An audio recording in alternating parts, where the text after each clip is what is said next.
happened to me almost 5 years ago. So he was my then soon-to-be ex-husband. As of today, I'm in a very happy, healthy new relationship with framed divorce papers showing that he is my now ex-husband. Found out my husband of 21 years was cheating on me with not one, not two, not three. Yes, 3 other women.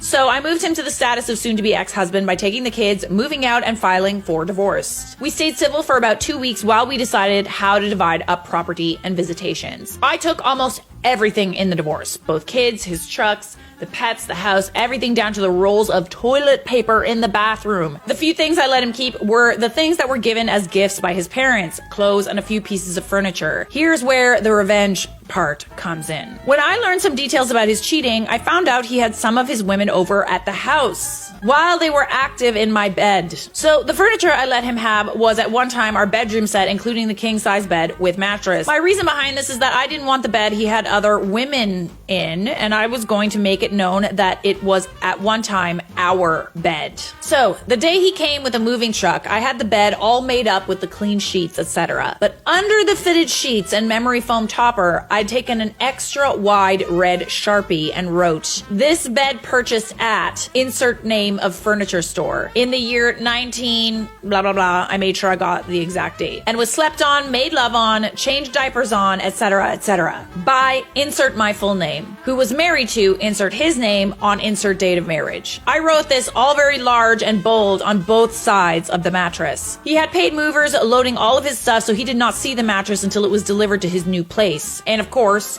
he was livid. He cussed me out over the phone. I just told him I didn't know what he was referring to and brushed it off. The reason I'm writing this now is because he had to claim bankruptcy because of one of the girlfriends and move in with his parents last week. My son went to help him move out of his apartment and reported back to me that he still had the same mattress with the red Sharpie on both sides. So I feel like the Sharpie would come off on certain things. You know what I mean? Like it would come off on sheets if it ever got wet.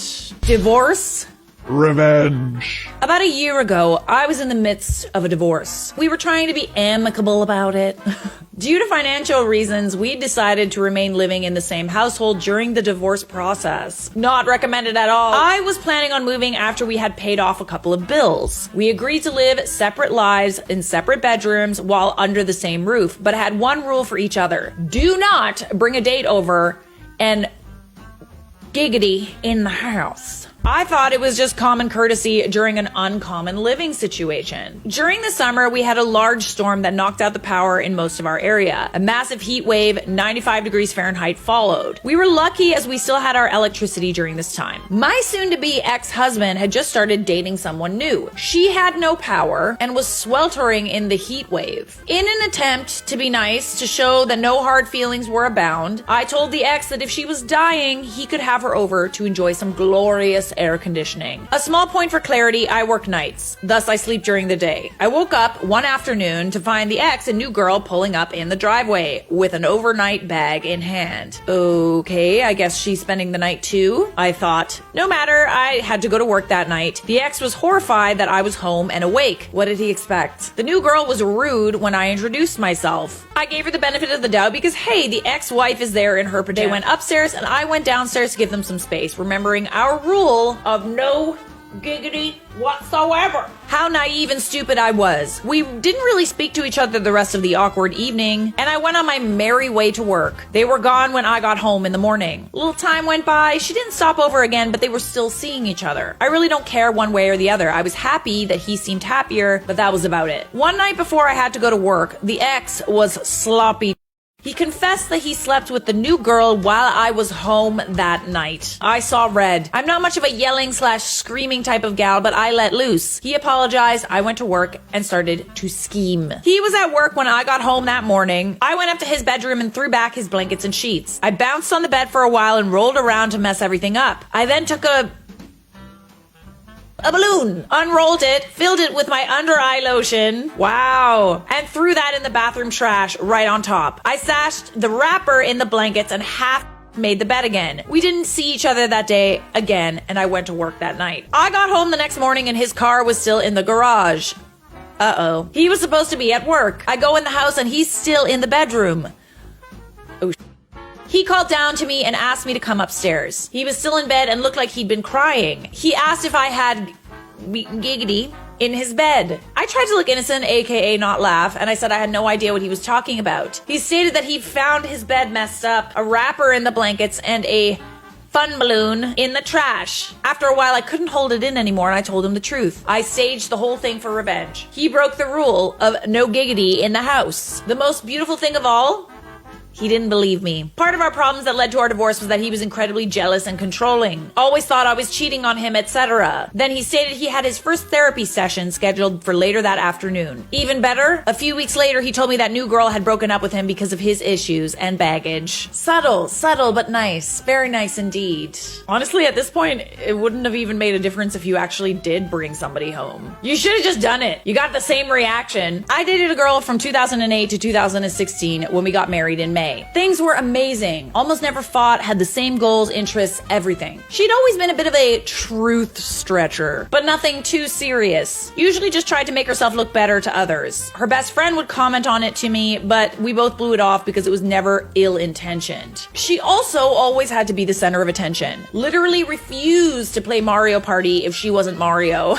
I would throw a fit. Absolute minor things, really. In the span of a year, her mom died. She got off antidepressants used for allergies, but she didn't know they were antidepressants. We got engaged. She moved 2 hours away for work for 3 months, and we started wedding planning. Then she gets a new job for a guy that only hired young women, 17 to 23, who was just divorced by his wife for cheating. Well, marriage is tough. Choices have to be made financially, and she was told no for the first time in her life, and he promised her the world, and within 3 months of getting married, she had already cheated. I tried to save it, shouldn't have even tried, but it was over. The revenge.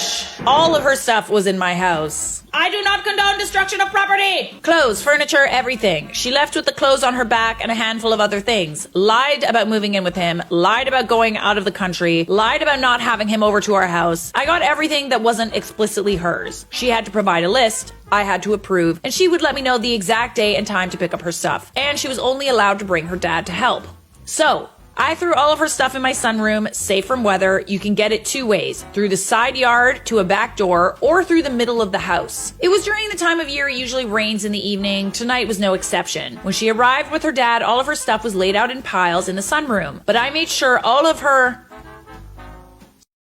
hot dogs and outfits were on top. Petty revenge, yes, but that's not all. Remember, there's 2 ways to get into the room. It's raining outside, so going through the yard sucks, but coming through the house had a catch too. That same night, I decided to throw a little party. I invited all the people that told her she was an idiot for doing what she did. Some of the guests included her now former best friend and maid of honor, 2 other bridesmaids, 4 other close friends, and a police officer to make sure it all went smoothly. We had a very lovely dinner watching the show. She did complain to her lawyer but was told, tough. Now faced with walking your stuff through the rain or walking through all your close friends, which would you choose? She chose the rain. That was great. That was great. The poetry. I can literally picture it.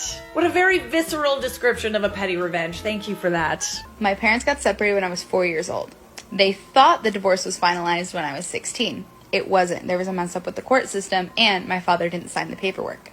So, going forward, when I was 20 years old, my mom found out that they were still legally married. Oh, she didn't say a wow. word, because she found out, during which time they were legally married, he had gotten remarried to the woman he had cheated on her with.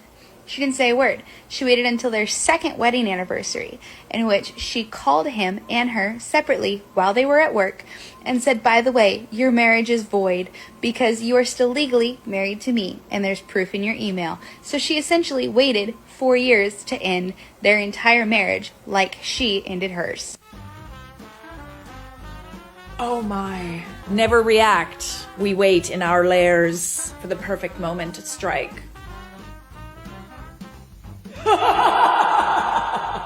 Those were some petty divorces that deserve an award.